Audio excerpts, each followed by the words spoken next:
Good afternoon, everyone. Thank you for tuning in to the Giraldo Show. I am your host, Sebastian Giraldo. As you might have noticed, well, two things. One, I apologize for last week not releasing really any episodes. I had a bit of a rough week last week with midterms and a bunch of tests, so I didn't really have time to really release any episodes because I usually release the episodes kind of later at night, but I was up studying and doing homework. So again, I do apologize for not releasing any episodes. Secondly, there is no introduction to this video because I have a very special treat for you guys today. In today's episode, I am releasing my first ever interview with a politician. This is Brenda Lopez Romero, who is a candidate for District 7 of Georgia. District 7 is the one that I live. Currently, our representative is Rob Woodall, and she is a Democrat trying to take that spot back to the Democrats for District 7. We had a great conversation, and I have the full entire interview here, unedited. So it was a really great interview. I thank you, Brenda Lopez Romero, for doing the interview with me. Thank you to everyone for tuning in and continuing to support the show. And here we have the interview. And after the interview is over, I'm probably just going to have a little bit of an ending, no ending music. So here's the interview. And quick little side note, I do want to mention that I apologize a little bit for the audio. The audio is going to be a bit weird throughout. This is my first interview, so I'm still trying to figure out the works, especially from my side of the microphone. So again, quick side note, just be careful with the audio. It might be a bit loud, a bit soft at sometimes. I'm still trying to figure it out. So thank you again, and here is actually the interview. Hello? Yes, Sebastian? Yes, hello, this is Sebastian. This is Representative Brenda Lopez Romero. I was just giving you a call back regarding the program. Of course, yeah. Yeah, so basically, thank you for being on. I emailed your representative or whoever it was. Let me pull up the email again. I emailed Leslie, and I'm going to go ahead and just ask you a couple of questions about your candidacy, because I know you're running for District 7, correct?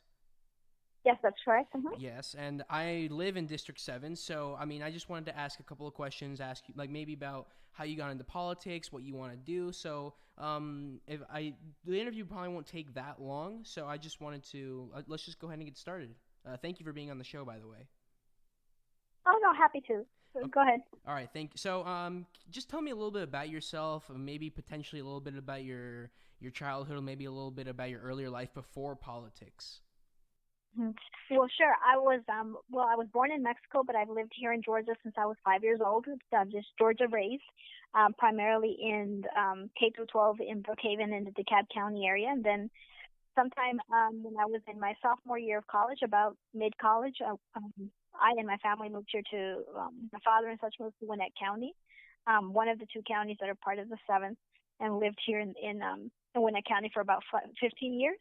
And I graduated from Cross Keys High School and took 3 years between high school and undergrad, and went to Georgia. Well, not between high school and undergrad. I'm sorry, between undergrad and law school. And I went to Georgia State for undergraduate in political science and international affairs major. And I then went on to, as I mentioned, to law school, where I did a specialization in national security and counterterrorism law.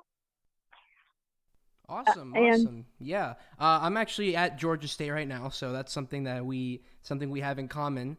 So that's good to hear. I've been in Georgia for my entire life. So it's good to know that you're familiar with the Georgia area, is what I'm hearing. So I really like that. So how did you first get started with politics? I know you mentioned that you studied political science and you went to law school, but what specifically made you say, I want to be a politician, or you want to run for a political position? Well, I had done, again, about 15 years now of advocacy work just as a volunteer with some nonprofit organizations that would go to the Capitol and lobby. I started that in about 2005 when I was still at Georgia State. That's when I tell folks, that's when I became aware that General Assembly existed and what it did. And, because around that time we had I became aware of anti-immigrant legislation that was being introduced. The precursor, actually, to Arizona's 1070 Show Me Your Papers. We actually had a precursor to that. And then I just started going with a lot of coalition organizations and advocating on a number of issues that relate to discriminatory legislation, voting rights, and race equity, things along those lines. And so that's kind of what I did. It never really dawned on me that running for office was was something that I would want to do. I actually had come back from law school back here home, and I had started my law practice. I was about a year and a half into it, doing solo practice. And during that time, that was that was during the 2014 election cycle, and I had a friend of mine call me and say, hey, he was helping out the Jason Carter and Michelle campaign, and asked me if I would help him do some community engagement events for them, with him volunteering for them. And I was like, well, sure, I can help you. I've been doing, again, a lot of organizing and mobilizing within immigrant communities throughout Georgia, not just here in Metro Atlanta, but actually throughout the state. And so I was like, yeah, well, sure, I can help you with that. And again, that cycle came and went, and I didn't think much of it in terms of the electoral politics. But about 6 months later, when that election cycle ended, a friend called me, another friend, and said, hey, you should consider running for state house. And I was like, no, absolutely not. I just started my practice. Maybe I'll do that sometime later in life. And so that was the end of that. But then my friend called me again, another one the one that I mentioned, helped me with the not helped me, but it introduced me kind of to some of that electoral engagement through Jason Carter's campaign. And I couldn't say no so quickly. So I was like, look, I'll think about it. And in the meantime, while I was thinking about it, he suggested that I talk to different folks in the kind of partisan politics world, electoral politics, because, again, not work that I had done in the past. Lots of advocacy work, but not necessarily on the election side, right? Mm-hmm. And so one of the suggestions was that I speak to the former state representative for House District 99, which we did have a lunch meeting. And honestly, I told folks this was actually the time where I finally made a personal decision to run for office. We didn't have a great conversation. He spoke very disparagingly of the community that lived in his House district. And let's just say, to make the story short, mm-hmm. We kind of ended where he said that I must be as bad as those people. Mm-hmm. Okay. And so, quite frankly, when I walked out of that lunch is when I made that personal commitment that I should run for the House district, especially because I used to tell a lot of folks that, well, if you don't vote, you can't complain about who your elected officials are, right? Mm-hmm. Well, kind of I felt very similar in the same way, right? If we don't like the folks that represent us, or if we feel that we have something more to offer, then you can't get different types of elected officials if you don't put yourself out there. And so that's why I made, quite frankly, like that kind of first personal decision that I was going to go run for state house. Awesome. Yes. Yeah. I was reading on your website that you're the first Latina to be elected to the Georgia General Assembly, and congratulations for that. And you represented House District 99. Correct me if I'm wrong. That's around Norcross, right? Yes. So we are our unincorporated portions. I actually have Norcross addresses, Tucker, and Wilburn addresses. Oh, okay. Perfect. All right. Yeah. I used to live around that area. My parents have a business there, so that's good to know. So obviously you are there's going to be an election cycle for District 7, and obviously you're one of the candidates for the Democratic side. I was wondering, if you win the nomination and you win the spot in the House, what do you want to do in Washington, D.C. when you get there? What is your proposal? Like, what bills, maybe something around those lines? I just want to get to know what you want to do if you win the spot in the district. Well, I will tell you that there are three major priority points that I have in terms of four major priority points, right? around topics. And one of them, has to do, obviously, I'm an attorney. I do primarily immigration matters. And again, since about that 40405, 2004, 2005 time, I had done a lot of advocacy in D.C. on then Comprehensive Immigration Reform, DACA, the DREAM Act, and then eventually DACA and the renewals of DACA. So that's been a part of my wheelhouse of work that I've done in advocacy work, and now work that in Congress I will continue to push for the solution portion of the immigration discussion, right? That we've really gone away from. In 2012, 2013, we had a vote which the CIR, Comprehensive Immigration Reform, failed by about 600 votes to the Senate side. So a lot of the folks that were there then, that voted for the bill then, are still there now. And so having someone that both has a personal story and the actual legal background in this area specifically, I think is going to be important to be able to have that conversation of working towards a solution again. So that's one part of it. The other part, I sit right now and have set these 4 legislative years in the Education Committee, K through 12. And so access to higher education and promoting especially low-income students to go into the higher education pipeline has always been very important to me personally. That has made all the difference in my life. My parents both have less than an elementary school education, so it was always really important for them that I, pursue my education. My father used to tell me that I had 2 options in life, that I could either go to school or work. And so I tell folks, the funny part is he didn't tell me that if I went to school, I would still have to work, right? Right. But I understand what he was talking about, now, obviously a little bit older.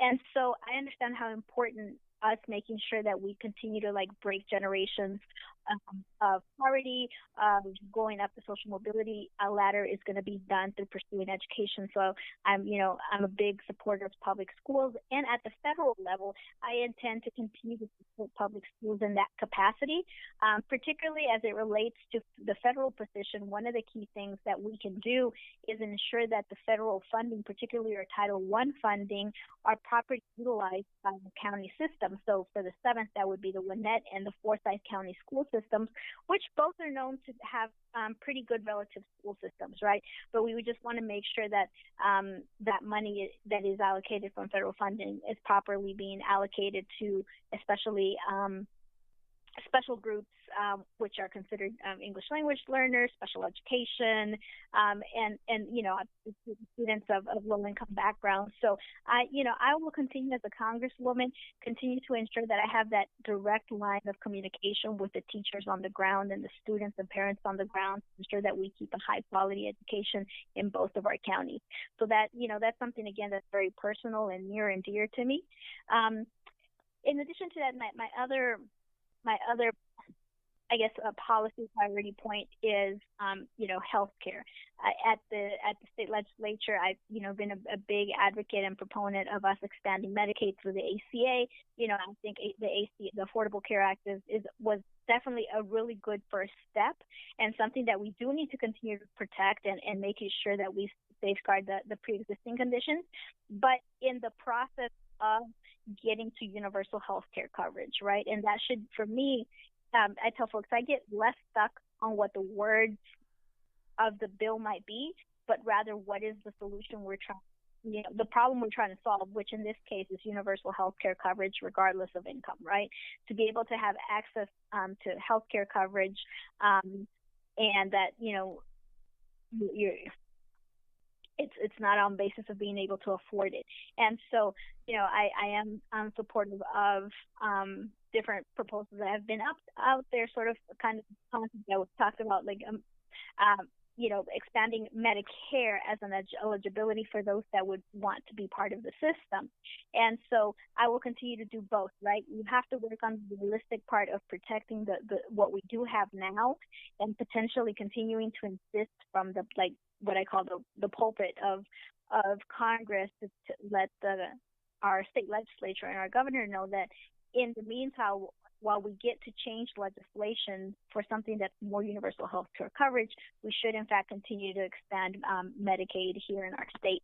And so, that is going to be a huge focus of the work that I continue to do, including working on legislation that helps with the reduction of, price gouging, and also working towards having more fixed costs on some of the prescription medication. So healthcare generally something that's, again, very, very important. Again, both of my parents have worked all their lives, well over 30 years now, most of the time in full-time work, except now that they're quasi-retired. And I say they still have to work because they still, will need to pay some of their basic expenses. But despite the fact that they've been working all their life, they've never had health care coverage through their employer. That's never been an option that has been afforded in the types of jobs and industries that they've done. So, again, all of these issues for me are very personal, right? They're not, what I tell folks, they're not buzzwords or talking points that sound good or that some DC consultant tells me to say, but rather these are lived experiences that I've had. So I'm going to continue to push for us to be able to have more universal access to healthcare. And finally, my fourth top priority, quite frankly, is more of in a way, localized issue, but how do we deal with that from the federal level?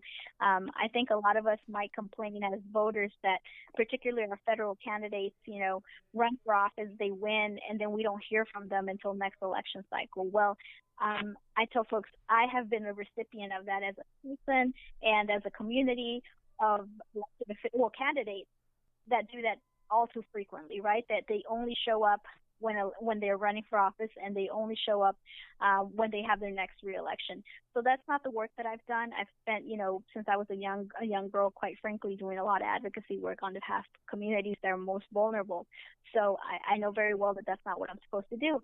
And so the reason I bring that up is because I see that something that's a huge need is for us to have a congressional person that is here on the ground every day, right? That is working and having those relationships with our local businesses, with our local constituents, with our local students, with our local teachers, and ensuring that we're, have basically our ear to the ground. That's the work I've been doing for 15 years, and I'm not, going to stop doing that even while I'm in D.C. I have many plans on coming back as frequently as possible. And that being said, that goes back to like my fourth priority as a congresswoman for the 7th. I want to be able to focus on the growth that Gwinnett and Forsyth are expected to grow. So right now we're projected to grow 1 million additional population in the next 20 years. And so in order to do that, we have to do it in a coordinated way where we're not growing haphazardly, because there's 3 fundamental important issues that relate to that growth.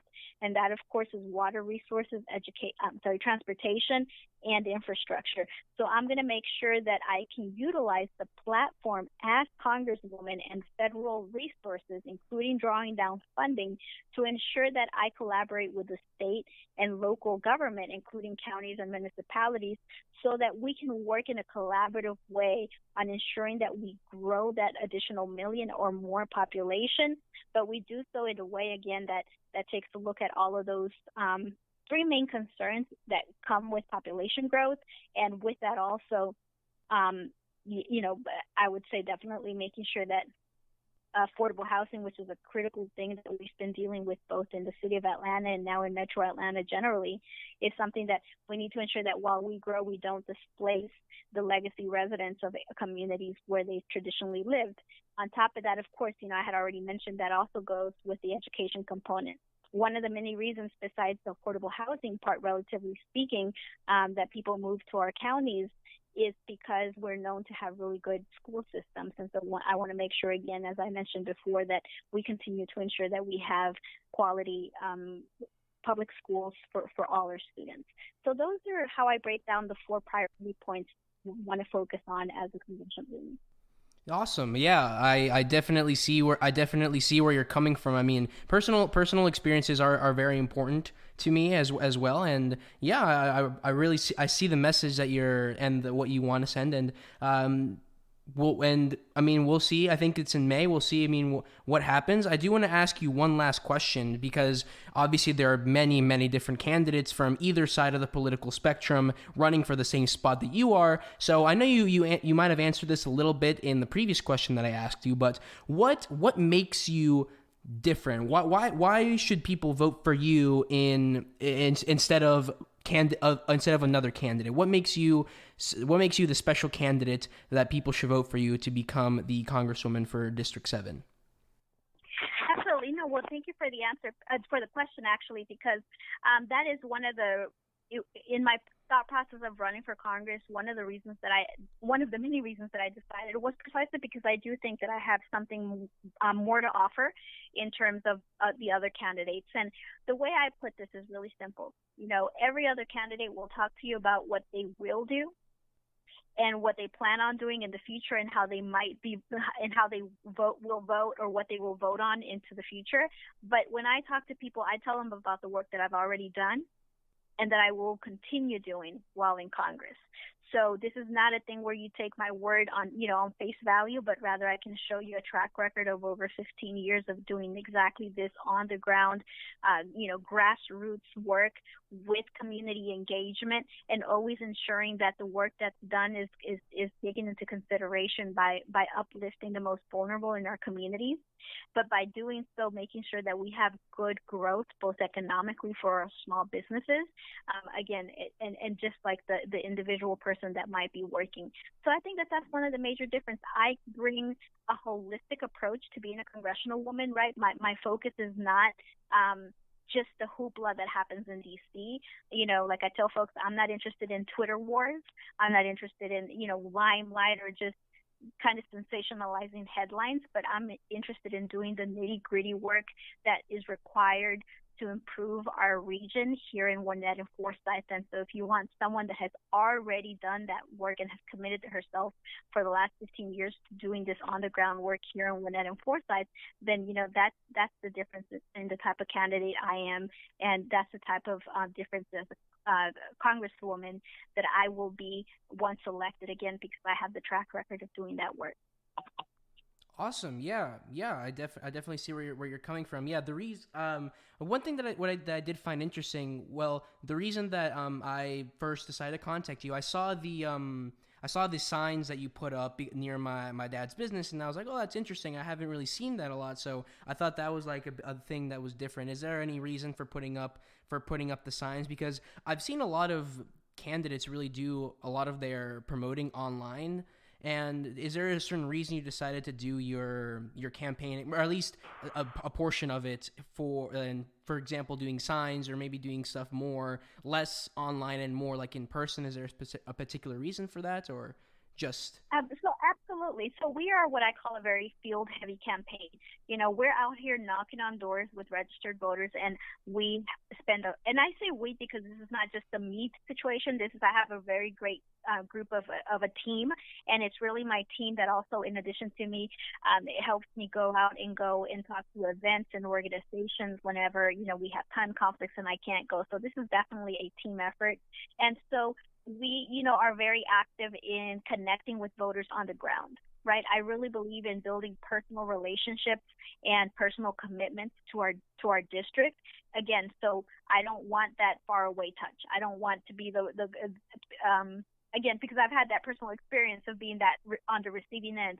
I don't just want to come in a kind of indirect way through social media, through a mailer or to a TV commercial, but rather I want to have those conversations with people.